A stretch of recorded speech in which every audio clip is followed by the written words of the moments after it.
जय हिंद बच्चों। चलिए शुरू करते हैं, अगले क्वेश्चंस को देखते हैं। अगला क्वेश्चन आप पढ़ लीजिए। क्वेश्चन है हमारा, इन अ म्यूनिसिपल इलेक्शन।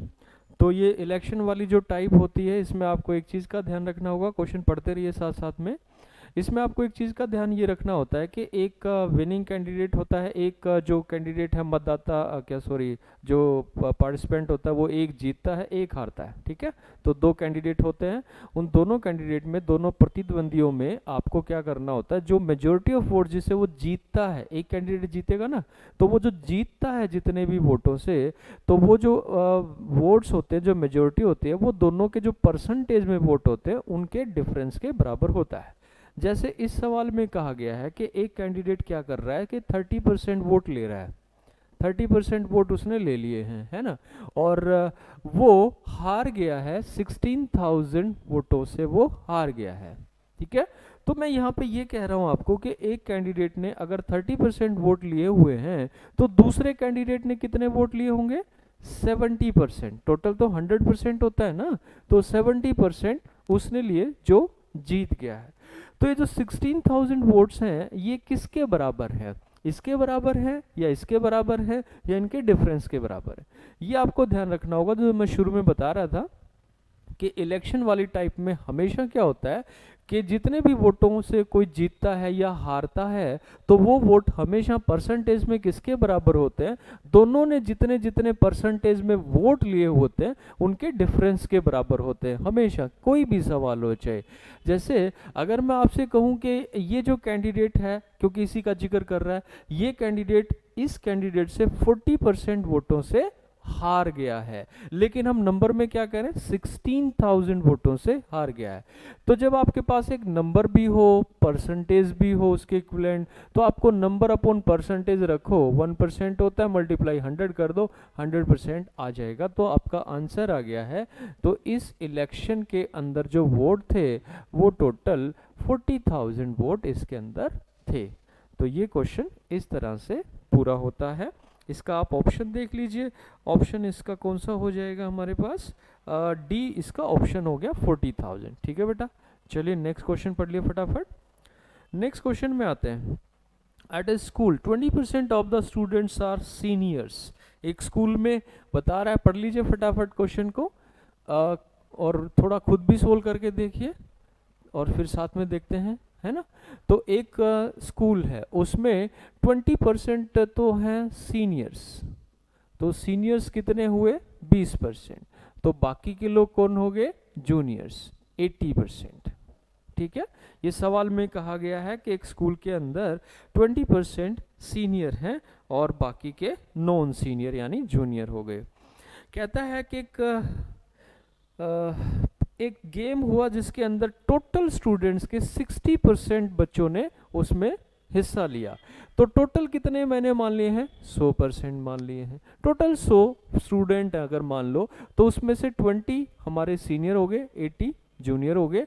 इसमें वो कहता है कि टोटल 60% लोगों ने इसके अंदर पार्टिसिपेट किया है, गेम हुआ है उसके अंदर, और उसमें सीनियर तो सारे के सारे खेल रहे हैं, तो जूनियर कितने खेल रहे फिर? बाकी के बच गए। 60 अगर टोटल लोग आते हैं एक गेम के अंदर, इसमें से तो 20 के 20 आए हुए हैं, तो इसमें से कितने आएंगे फिर? 40 आएंगे। मान लेते हैं 100 स्टूडेंट है, उसका 80 जूनियर है, 20 इसके सीनियर हैं, तो ऐसे करके टोटल 60 स्टूडेंट लेके आने हैं। तो ये 20 के 20 बता रहा है, तो इसमें से 40 आ गए। कहा गया है, पूछा गया सवाल आपसे कि जूनियर जो स्टूडेंट है, नॉन सीनियर जो स्टूडेंट हैं, उसके कितने परसेंट ने पार्टिसिपेट किया? तो 40 लोगों ने पार्टिसिपेट किया, कितने में से? 80 में से, 80 में से। तो आपका आंसर क्या होगा? 40 जूनियर ने पार्टिसिपेट किया अबव आउट ऑफ 80, तो कितने परसेंट हो गया ये हमारे पास? 50%। आपका आंसर है 50%। ठीक है, नेक्स्ट क्वेश्चन देखिए आप, अगला क्वेश्चन पढ़ लीजिए। तो क्वेश्चन है, 1 litre of water is evaporated from 6 litres of a solution containing 5% salt. कहता है कि हमारे पास एक 6 लीटर का सॉल्यूशन है, टोटल एक मिक्सचर है, उसके अंदर 5% सॉल्ट है, 5% नमक है। तो सोल्ट बता रहा है, नमक बताया उसने 5%, किस में से, 6 में से। कितना हो गया, 6 पंजे 30 और नीचे 2 जीरो आएंगी 100 के लिए, तो ये हमारे पास हो जाएगा 0.3। ठीक है, जब हम 5% ऑफ 6 निकालेंगे, 5 6 या 30 और नीचे 2 डेसिमल के प्लेस हो जाएंगे जीरो की वजह से, तो वो 0.3 आ जाएगा। ठीक है, तो ये 0.3 ही हमारे पास क्या है, नमक है। अब कह रहा है कि 1 लीटर इसमें से एवोपोरेट कर दो मिक्सचर में से, तो टोटल 6 लीटर हमारे पास टोटल मिक्सचर है। 1 लीटर आपने एवोपोरेट कर दिया तो बच कितना गया, 5 लीटर। सोल्ट तो गया नहीं क्योंकि मैंने पानी को एवोपोरेट किया है ना। सोल्ट तो अभी भी उतना ही जितना पहले था। अब पूछा है कि नए मिक्सचर के अंदर जो हमारा सॉल्ट है उसकी परसेंटेज क्या है, तो 0.3 हमारे पास है, कितने में से, 5 में से। कितना परसेंटेज हो गया, एक डेसिमल के लिए एक जीरो खत्म, 5 2 जा, तो आंसर इज 6%। तो इसका आंसर आना चाहिए 6%। ठीक है, सी ऑप्शन हो गया इसका। नेक्स्ट क्वेश्चन आप पढ़ लीजिए। नेक्स्ट क्वेश्चन में हम लोग जा रहे हैं, तो ये है, if price of mangoes is increases by 20%। कहता है कि आम के दामों में 20% का इंक्रीज हो जाता है। बढ़िया सवाल है, एसएससी में भी कई बार पूछा जाता है इस टाइप का क्वेश्चन। तो चलिए पढ़ते हैं सवाल को। आम का मूल्य 20% से बढ़ जाता है, एक व्यक्ति 60 रुपये में 5 आम कम खरीद पाता है। भाई प्राइस बढ़ गया तो कम ही खरीद पाएगा वो, उतने रुपए में जितने रुपए पहले खर्च करता होगा। तो अब इसमें पूछा है आपसे कि उसका ओरिजिनल प्राइस बताना है, क्या होगा। इसमें आपके पास 2 प्राइस आते हैं, एक आता है प्रेजेंट प्राइस, एक तो प्रेजेंट प्राइस आता है, वर्तमान मूल्य आता है, और एक पहले वाला ओरिजिनल प्राइस आता है। प्रेजेंट प्राइस बड़ा सिंपल होता है, मैं आपको इसका एक प्रोसेस समझा देता हूँ। देखो, ये आदमी कह रहा है कि 60 रुपये में वो 5 आम कम खरीद पाता है क्योंकि 20% दाम बढ़ गए। इसको एक सिचुएशन के तरीके से अगर हम लोग सोचते हैं तो ये वैसे ही मुजबानी सवाल होने का है। जैसे एक आदमी 60 रुपये रोज लेके जाता है, सपोज कीजिए, है ना। वैसे तो इसकी ट्रिक भी होती है पर वो याद रखनी पड़ेगी, इसलिए मैं इसको समझा दे रहा हूँ। बड़ा सिंपल सा प्रोसेस है। एक आदमी रोज 60 रुपये देता है एक किसी आम वाले को, है ना। तो वो क्या करता है कि भाई मुझे 60 रुपये के आम दे दे। पहले तो बार्गेनिंग भी हुई होगी, कितने क्या भाव देगा, कैसे देगा। अब उसे जचा के ये बंदा ठीक हिसाब किताब रखता है, ये सही मुझे सस्ते आम देता है, तो वो उसी से रोज लेता है। रोज 60 रुपये के आम लेता होगा, सोचिए जरा। आज जब उसने, उसको पता है, वो देखते उसको ना 60 रुपये पकड़ाता है, उसको पता है कि इतने आम लेके जाएगा, 60 रुपये के आम लेके जाएगा। तो आज की सिचुएशन सोचते हैं, वो जो दुकानदार है वो उसको देख लेता है कि हाँ वो आदमी आ गया है और वो मुझसे 60 रुपये के आम खरीदेगा। ठीक है, तो वो पहले से ही तोल के रख लेता है। अब जितने भी आए उसने उसको पकड़ाए, वो उसको रुपए पकड़ा रहा है।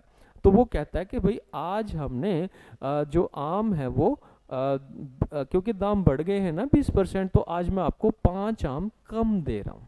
ये वो बोलता है क्योंकि कह रहा है ना 60 रुपये में 5 आम कम खरीद पाता है। तो इससे वो कहता है कि भाई आज मैं आपको 5 आम कम दे रहा हूँ। अब वो आदमी पूछता है क्यों भाई, तो उसने कहा कि भाई क्योंकि दाम 20% बढ़ गए हैं, इसीलिए जितने रुपए आप मुझे दे रहे हो 60 रुपये, उसमें तो 5 आम कम ही आएंगे रोज की तुलना में। ठीक है, तो अब मैं आपको बता रहा हूँ कि प्रेजेंट प्राइस हम कैसे निकालेंगे। ये आदमी अगर ये कहे कि नहीं मुझे तो सारे आम चाहिए, जितने मैं रोज लेता हूँ उतने आम चाहिए, मुझे वो 5 आम भी दे दो, तो दुकानदार क्या बोलेगा, भाई 20% दाम बढ़े हुए हैं, आप मुझे 20% रुपए दे दो और जो 5 आम है वो ले लो। तो वो आदमी 20% दे रहा है, किसका 20% दे रहा है, 60 रुपए का जो वो रोज खर्च करता था उसका वो 20% दे देगा। 20% 60 का कितने रुपए हो गए, 12 रुपए। तो ये आदमी 12 रुपए और दे रहा है, बदले में दुकानदार क्या दे रहा है, 5 आम दे रहा है। कितने रुपए में, 12 रुपए की वजह से। तो ये एक ही लाइन में आपका आंसर आ जाता है 5, 12/5 आप करोगे 2 रुपए 40 पैसे पर आम पर मैंगो, इसका प्राइस हो जाएगा। लेकिन ध्यान दीजिएगा ये जो बात हो रही है ये प्रेजेंट प्राइस की हो रही है। तो प्रेजेंट प्राइस आ गया। सिंपल सा कंसेप्ट है। जितने भी रुपए का जिक्र कर रखा होता है आपके सवाल में, इस टाइप के क्वेश्चन में, जितने भी परसेंटेज का वो घट रहा है, बढ़ रहा है, कुछ भी हो रहा है, वो परसेंटेज से वैल्यू निकाल दो और इस वैल्यू में वो जो ज्यादा या कम खरीदता है उससे डिवाइड करवाओगे तो प्रेजेंट प्राइस एक ही लाइन में आ जाता है। सिंपल सा कंसेप्ट है। उसने पूछा है कि ओरिजिनल प्राइस बताइए, ओरिजिनल प्राइस बताइए, उसका वास्तविक मूल्य ज्ञात कीजिए। तो वास्तविक मूल्य बड़ा सिंपल है, 2 रुपये 40 पैसे का एक आम आजकल बिक रहा है। आप ध्यान से देखो तो ये परसेंटेज में कितने परसेंट बिक रहा है, क्योंकि पहले तो दाम 100% थे, आजकल दाम कितने हो गए हैं, 20% बढ़ गए हैं, यानी आजकल जो परसेंटेज है वो 120% है। तो 2 रुपये 40 पैसे परसेंटेज में कितने के बराबर है, 120% के है। 100% निकालना हो तो मल्टीप्लाई में 100 कर दो, तो ये एक डेसिमल से ये खत्म हो गया, एक जीरो से ये खत्म हो गया, 12 से 2 पे चला गया। तो पहले जो मिलता था वो 2 रुपए का एक आम मिलता था, पहले 2 रुपए का एक आम मिलता था, अब क्या हो गया है, 20% दाम बढ़ गए तो 2 रुपये 40 पैसे का। दोनों ही वैल्यू आपके पास आ सकती है, दोनों ही आपसे सवाल भी पूछे जा सकते हैं कि आपको बताना हो कि प्रेजेंट प्राइस बताइए या फिर पहले का प्राइस बताइए। ठीक है, तो इसको आप समझिएगा। चलिए नेक्स्ट क्वेश्चन पे चलते हैं। नेक्स्ट क्वेश्चन हमारा है, if the price of table depreciates every year by 20%। Next question पढ़ लीजिए। एक टेबल का जो मूल्य है वो हर साल 20% घटता जा रहा है और अभी 2 साल बाद उसका प्राइस 32,000 रह जाएगा, तो उसका प्रेजेंट का प्राइस हमें बताना है। सिंपल है, अभी प्रेजेंट में उसका प्राइस रहा होगा x रुपए का, अब क्या हुआ, 20% बढ़ गया, तो x का कितना परसेंट बच गया, 80% बच गया, क्योंकि 20% तो घट गया है। ठीक है, उसके बाद क्या हुआ, फिर से 20% घट गया, तो जितना भी रहा होगा उसका फिर से 20% कम हो गया, नहीं फिर से उसका क्या बच गया, 80% बच गया है। और ये किसके बराबर बच गया, 32,000 के। सोल्व कर लीजिए, आंसर आ जाएगा। देखो एक एक जीरो तो यहीं से हटा लेते हैं, 8 से ये 4 जा पे चला गया, 4000 हो गया, फिर 8 से इसको काटेंगे तो ये 500 हो गया, और ये दोनों जीरो 10 दोनों उधर चले जाएंगे, तो x की वैल्यू आ जाएगी हमारे पास 50,000। आंसर आ गया। तो अभी प्रेजेंट में 50,000 उसका प्राइस रहा होगा, 20% घटते घटते वो 32,000 पे रह गया है। इसको हम सक्सेसिव परसेंटेज कहते हैं। उसी की टाइप से ये सवाल सोल्व हुआ है। नेक्स्ट क्वेश्चन पे आइए। When 1 kg is kept on an electronic weighing scale, ठीक है, the reading is 950। जो वेट के क्वेश्चन होते हैं, ध्यान दीजिएगा, ये भी एक टाइप का क्वेश्चन होता है। जब वेट में किलोग्राम में बात हो रही होती है तो हमेशा हम लोग ऐसे काम करते हैं। ये कहता है कि 1 किलो की जगह पे, 1 किलो मतलब 1000 ग्राम आप कह लीजिए, और उसकी जगह पे 950 ग्राम ये तोल के दे रहा है। ठीक है, जैसे वो एक सवाल होता है कि एक दुकानदार झूठे वजन का प्रयोग करता है, 1 किलो की जगह पे 950 ग्राम वजन तोल कर देता है। तो वो जो चीटिंग वाले सवाल होते हैं, ये वैसा ही सवाल है। कहता है कि 1 किलो की जगह पे 950 ग्राम का उस पर स्केल दिख रहा है, तो बताइए कि उसमें कितनी एरर आ रही है। तो ऐसे सवालों में हमेशा ध्यान रखिएगा कि जो इनका गैप है वो, और अपोन में जो अभी प्रेजेंट में आप बेच रहे हो, जो दे रहे हो, जितना भी वो जा रहा है उसके ऊपर हम काम करते हैं। तो 50 का एरर है, 950 पे मल्टीप्लाई में 100 करिएगा, आपके पास आंसर आ गया 5/19%। 5 सही 5/19%। अगर मैं ऑप्शंस की बात करूं तो पहला ऑप्शन मैच कर रहा है, इसका आंसर है 5.26%। जब मैं इसको और सोल्व करता हूं तो ये इसके बराबर आ जाएगा हमारे पास। ठीक है, तो जो वेट वाले क्वेश्चन होते हैं उनमें हम लोग ऐसे करते हैं। अगर मैं इसमें ये भी बोल देता कि एक दुकानदार है, वो 1 किलो की जगह 950 ग्राम वजन तोल कर दे रहा है, और आपसे पूछता कि बताइए वो प्रॉफिट कितना ले रहा है, तो भी उसका आंसर यही होने वाला था।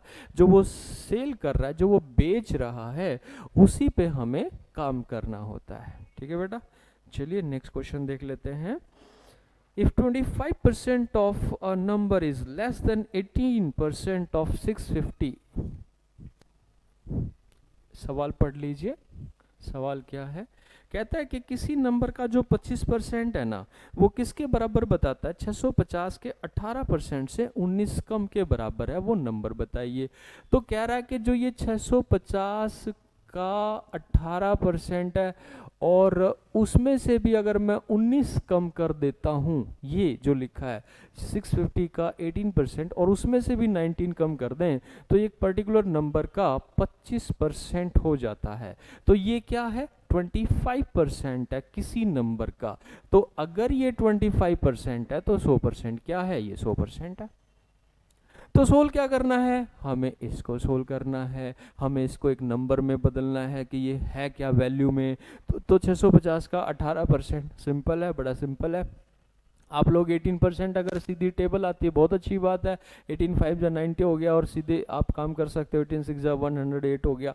या फिर अगर आपको वो नहीं मालूम है तो आप एक काम कर सकते हो, 650 का आप 18% निकालने की बजाय ये भी देख सकते हो 20 और 2%, ठीक है, 20% निकाल दो, बड़ा सिंपल है। 10% 65 है, 20% क्या हो गया? 130 हो गया। और ठीक है, इसमें से हम क्या माइनस करेंगे? इसमें से 2%। 2% कितना हो गया? जब ये 20% है तो 2% 13 हो जाएगा, या 6.5 1% है तो 2 जा कर देंगे 13 हो गया, यानी कि 117। 117 में से फिर 19 भी माइनस आप कीजिए, क्योंकि हम ये सारा ही सोल्व कर रहे हैं ना। तो 117, मैं इसको ऊपर लिख देता हूँ, यहाँ पे लिख देता हूँ मैं। ये कितना हो गया था हमारे पास? 130 माइनस में 30 जो कि 117 हो गया। और इसमें से भी हम 19 अगर माइनस कर लेते हैं तो ये पूरा का पूरा 16 हो जाएगा। कितना बच गया हमारे पास? 17 तो यही चले गए, 2 और चले गए, 98 बच गया। तो मैं ये कहता हूँ कि आप लिखिए 98, ये 16 हो गया, 98 अपॉन में 25 मल्टीप्लाई में 100, आपका आंसर आ गया। अब ये 100 होता तो 400 होता, 2 कम है तो 392, इसका आंसर हो गया 392, ये हो गया इसका आंसर। ठीक है बेटा, तो इसमें आप कौन सा ऑप्शन लगाने वाले हो? बी ऑप्शन हो गया 392। नेक्स्ट क्वेश्चन देखिए आप। If the price of pen decreases by 20%, then a man can buy 10 more pens for ₹100।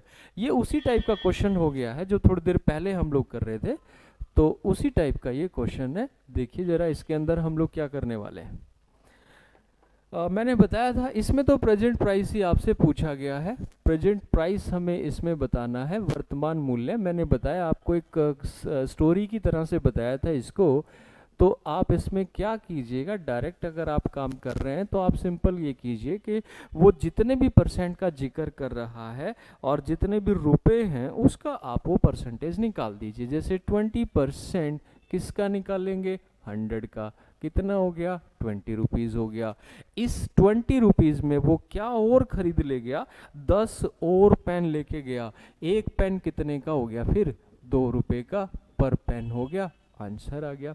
तो एक पेन उसने कितने का खरीद पाता है? प्रत्येक कलम का, पेन का जो प्रेजेंट प्राइस है वो क्या हो गया? 2 रुपये इसके अंदर आ गया। ठीक है बेटा, नेक्स्ट क्वेश्चन देखिए फटाफट। एज सैलरीज 80% ऑफ बीज सैलरीज। ये देखो इसमें क्या करना है हमें, पढ़ लीजिए क्वेश्चन को फटाफट। एक ए है, एक बी है।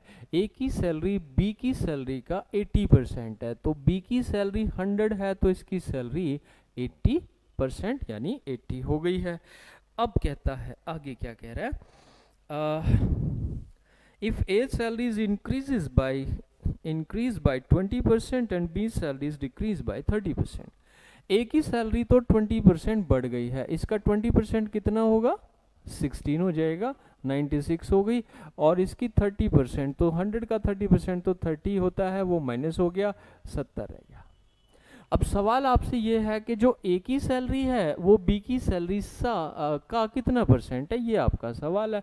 तो 96 बताना है, 70 का कितना परसेंट है, इसे आप सोल्व कीजिए। 960 अपॉन में 7, 7 1 जा 7, 2 बच गए 26 हो गया, 7 3 जा 21 हो गया, 5 बच के 50 हो गया, 7 7 जा हो गया, और उसके बाद 1 जा पे जाएगा तो इससे और आगे सोल्व करने की ज़रूरत नहीं है। ऑप्शन में देखिए कौन सा मैच हो रहा है, इसका आंसर सी आ गया, 137.14% इसका आंसर आ गया।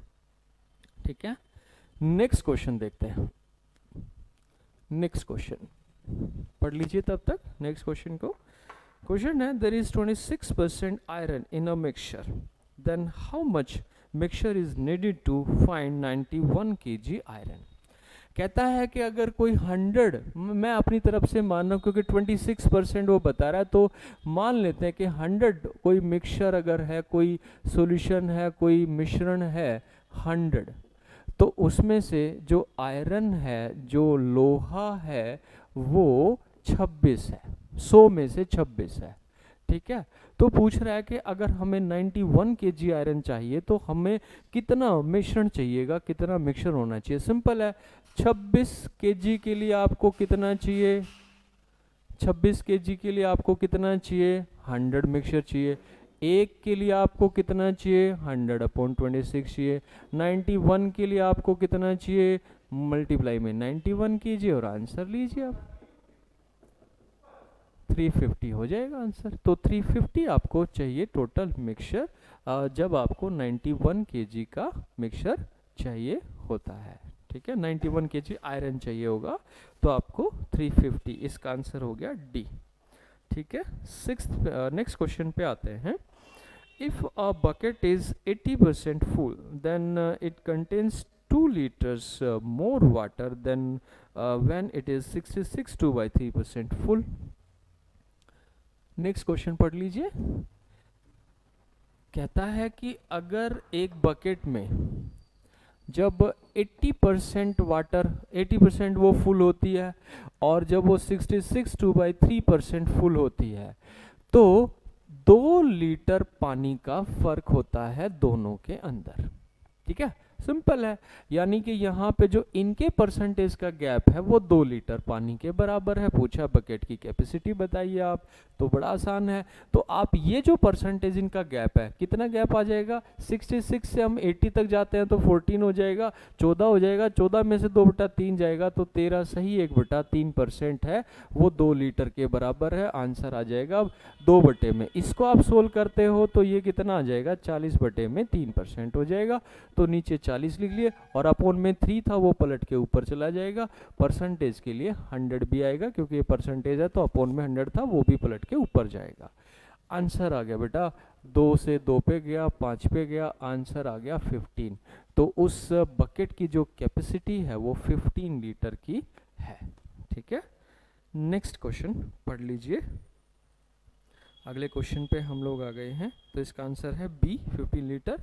नेक्स्ट क्वेश्चन पढ़िए। A shopkeeper has certain number of eggs of which 5% are found to be broken.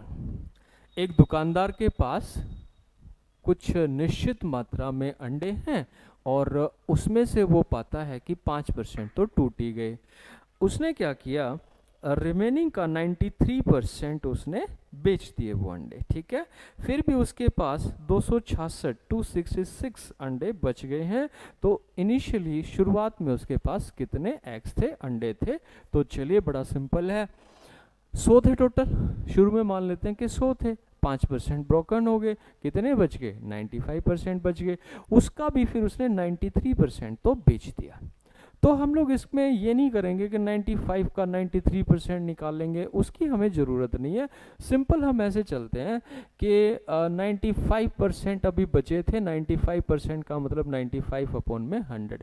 इसका भी उसने 93% बेच दिया। लेकिन हमें जो नंबर दे रखा है 266, वो बेचा हुआ डाटा नहीं है, वो रिमेनिंग जो अंडे बचे हैं, शेष जो बच गए उसके बारे में है। तो मैं 93 की बजाय मैं ऐसे लिख दूं तो 7% ऑफ टोटल बराबर है 266। मैंने 93 नहीं लिखा, मैंने 7% लिखा। 95% का, रिमेनिंग का 93% बेच दिया, मतलब रिमेनिंग का आपके पास क्या बचा हुआ, 7% बचा हुआ है। सोल्व कर लो, 7/100 गुणा में x इज इक्वल टू 266। इसको सोल्व कर लीजिए, आंसर आ जाएगा। जैसे मान लीजिए हम लोग 7 से इसको काटते हैं तो 7 3 जा और 7 8 जा पे कट गया, 19 5 जा, 19 2 जा पे चला गया, और ये 5 से आप इसको 20 पे काटिए। अब ये 2000 है, 2000 उधर चला जाएगा तो x की वैल्यू आ जाएगी हमारे पास 4000। तो उसके पास शुरू में क्या था, 4000 x थे, 4000 अंडे थे। ठीक है बच्चों, नेक्स्ट क्वेश्चन पे आ जाओ। अगला क्वेश्चन आ गया हमारे पास।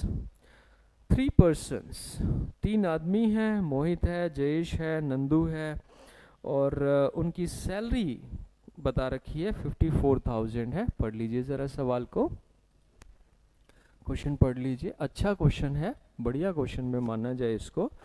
तो 54,000 उनकी सैलरी है, 3 लोग हैं, जिसमें हम लोग इसको नाम ले लेते हैं मोहित, जयेश और नंदू, 3 लोग हैं। ठीक है, अब ये कहता है कि इनकी सैलरी का टोटल तो है 54,000, 60%, 70% and 50% of their salaries respectively. इसमें क्या किया इसने, उन्होंने खर्चा कर दिया है। सिंपल है, समझते हैं। यहाँ पे क्या कहा है, वो जो स्पेंड्स करते हैं, खर्चा करते हैं, खर्च कर दिया उन्होंने। कहता है कि 60% तो मोहित ने खर्च कर दिया है, और 70% खर्च कर दिया है जयेश ने, और 50% खर्च कर दिया है नंदू ने। ये खर्चे बताए गए हैं इनके। ठीक है, ये खर्च कर दिए हैं, और ये मोहित है, जयेश है, और ये नंदू है। ठीक है, तो अब आपके लिए सवाल क्या, अच्छा उनके रेशो दे रखा है, उसके सेविंग्स का रेशो भी दे रखा है। ठीक है, यहाँ तो आपको दिखाई नहीं देगा, सेविंग्स का रेशो दे रखा है, सेविंग्स का रेशो दे रखा है आपको मोहित, जयेश और नंदू का। वो मैं आपको बता देता हूँ क्या दे रखा है, आप पढ़ भी लीजिए। इसमें रेशो दे रखा है 8, 15 एंड 10, ये आपको रेशो दे रखा है।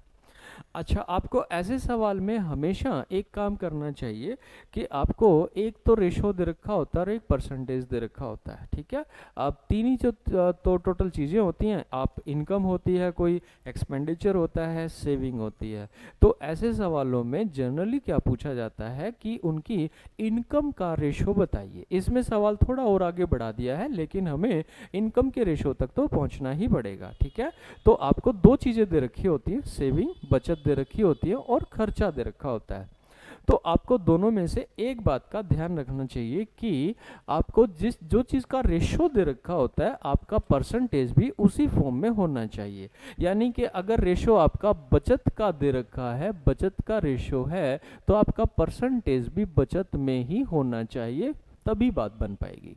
ठीक है, वो कैसे, जैसे देखो, अगर मान लीजिएगा कि ये M 60% का खर्च करता है तो बचाता क्या होगा, 40% बचा लेता होगा। ये जो जयेश है 70% खर्च कर देता है तो 30% बचा लेता है। ये N है, ये 50% खर्च करता है, 50% बचा भी लेता होगा। ठीक है, अब मैं ये कह रहा हूँ कि हमारी बचत परसेंटेज में तो ये है, और हमारी बचत रेशो के अंदर ये है। ठीक है, तो अब एक लाइन लिख के दिखा रहा हूँ, फिर शॉर्टकट भी हम लोग लगा सकते हैं इसमें। तो एक लाइन में लिख के दिखा देता हूँ आपको। जैसे मान लीजिए मैं M की ही बात करता हूँ, तो ये जो क्या नाम है 40% ये किसका सेव कर रहा है, अपनी इनकम का। तो मैं इसमें ऐसे कहूँगा 40% ऑफ M या मोहित इनकम किसके बराबर है, 8x के बराबर है।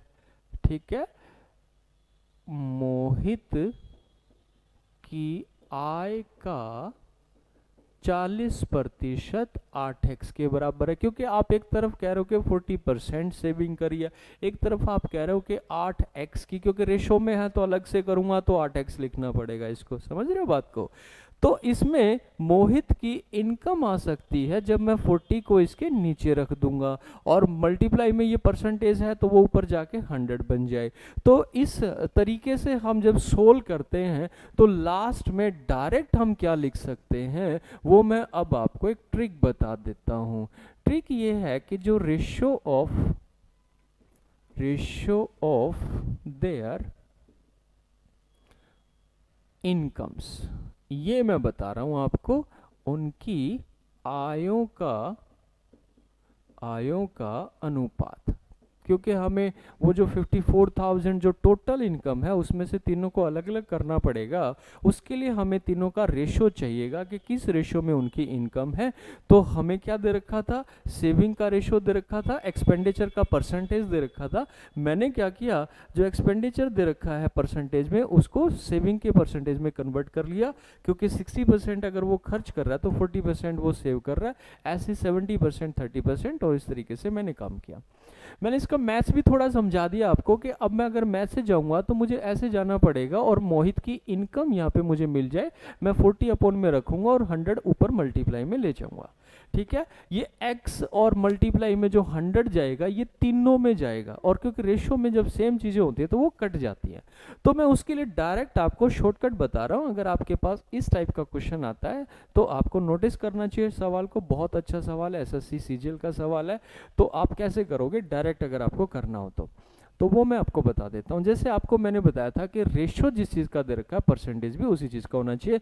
तो जैसे यहाँ पे मैं इस पर्टिकुलर सवाल के लिए बोल रहा हूँ, रेशो ऑफ सेविंग अपॉन में परसेंटेज ऑफ सेविंग, आपको ऐसे करना चाहिए इस सवाल को। ठीक है, बचत का अनुपात जो भी दे रखा है, ए के लिए बोल रहा हूं, फिर बी के लिए, फिर सी के लिए, ऐसे ही, और बचत का प्रतिशत।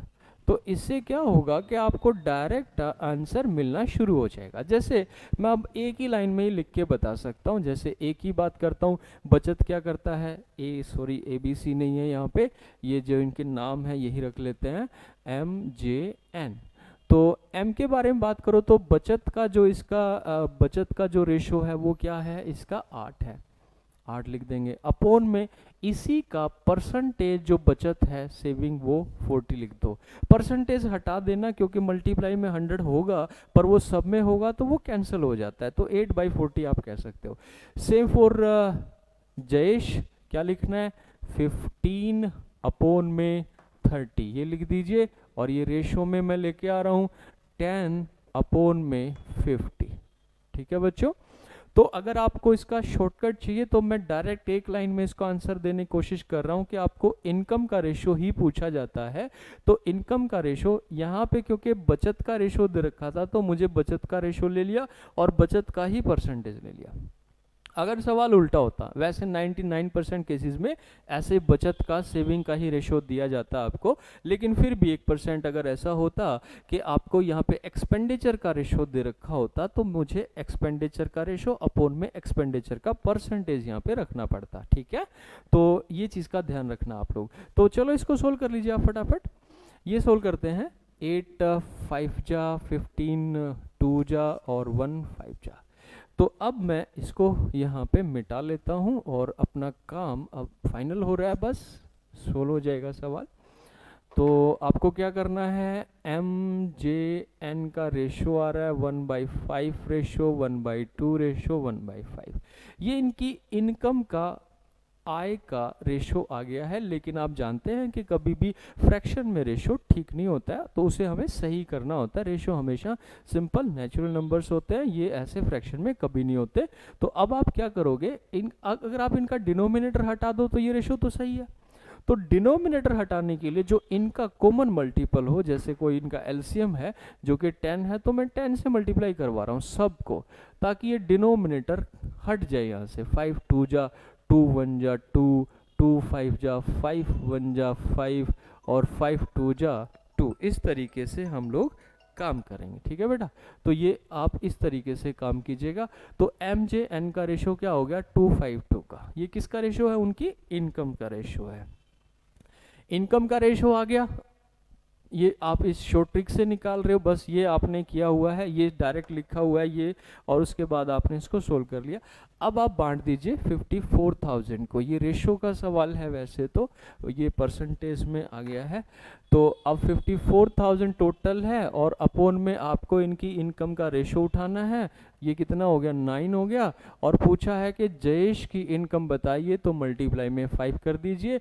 ये आपका फार्मूला है ACR का, एक्चुअल टोटल अपॉन में कंपैरेटिव टोटल, मल्टीप्लाई में जो रिक्वायर्ड है, रिक्वायर्ड क्या है जयेश की इनकम है, मल्टीप्लाई 5 कर दीजिए और आपका आंसर आ गया है 30,000 आपका आंसर है। तो इसकी इनकम कितनी होगी बेटा 30,000, जयेश की इनकम 30,000 होगी। चलिए नेक्स्ट क्वेश्चन देख लो आप। तो इसका आंसर था डी, हमारा ऑप्शन हो जाएगा इसमें। अगला क्वेश्चन आ गया, what is the percentage change in the curved surface area of a cylinder when the radius is increased by 20% and the height becomes 3/4 of its original value। पढ़िए फटाफट। Curve surface area, वैसे हमें इसमें फार्मूलों की ज़रूरत तो नहीं होती है, एरिया के लिए हमें इसमें 2 यूनिट चाहिए होती है, और वॉल्यूम में अगर पूछता तो हमें 3 यूनिट चाहिए होती है, क्योंकि वो 2D और 3D का चक्कर आता है। तो फिलहाल तो इसमें हमें कर्व सरफेस एरिया पूछा है, फार्मूला आपको याद है, बहुत अच्छी बात है, याद नहीं भी है तो भी चलेगा, कोई दिक्कत नहीं है। तो हम लोग रेडियस और हाइट की बात कर रहे हैं, रेडियस और हाइट। तो पहले जो भी था वो बता रहा हूँ मैं आपको कि पहले क्या था अब क्या हो गया, रेडियस और हाइट। तो पहले उसने बताया कि 10%, तो इसका क्या कितना परसेंट है भाई जरा देखना, 20%। Radius is increase by 20%। तो पहले अगर रेडियस 10 था तो अब कितना हो गया 12 हो गया, ठीक है। 20% बाई 10 पे 2 बढ़ गया 12 हो गया। हाइट के बारे में कह रहा है कि हाइट उसकी 3/4 हो गई है, 3/4 हो गई है, यानी पहले अगर 4 थी तो अब कितनी हो गई है 3 हो गई है। सिंपल है बिल्कुल, ठीक है। तो ये क्योंकि कर्व सरफेस एरिया में वो फार्मूला लगता है 2πRh का, तो उसमें हम लोग ये सीधा बस वो बाकी का जो हिस्सा होता है पाई और 2 वो कैंसिल हो जाता है दोनों तरफ। तो मैं ये कह रहा हूँ कि पहले अगर 40 था तो अब कितना हो गया 36 हो गया। कितने का घट गया भाई, ये तो कितना घट गया 4 घट गया। किस पे से घटा, पहले 40 में से घट गया। आंसर आ गया आपका, ठीक है। तो 10% क्या होगा डिक्रीज हो जाएगा, इसका एरिया 10% कम हो जाएगा। आपका आंसर है सी, 10% डिक्रीज। अगले क्वेश्चन पे आइए, एरिया ऑफ स्क्वायर। तो आपको इसमें कोई फार्मूले की जरूरत नहीं, आप सीधा काम कर सकते हो उसमें। चलिए नेक्स्ट क्वेश्चन देखते हैं। Area of a square is increased by 96% when side of square is increased by x%, what is the value of x। अच्छा भाई, छोटा सा सवाल है, मेंसुरेशन से उठाया गया है, पर क्योंकि परसेंटेज है इसमें तो परसेंटेज में भी काउंट किया जा सकता है। तो सवाल में कहता है कि आपसे कि अगर टोटल एरिया मुझे 96% बढ़ाना है तो मुझे उसकी जो हर एक साइड है, प्रत्येक साइड है, उसको कितने % बढ़ाना होगा। सिंपल है, पहले एरिया कितना था, पहले एरिया 100 था, अब एरिया कितना हो गया 196, क्योंकि आप कह रहे हो कि एरिया को 96% बढ़ाना है, तो टोटल एरिया कितना हो जाएगा 196 हो जाएगा, ठीक है।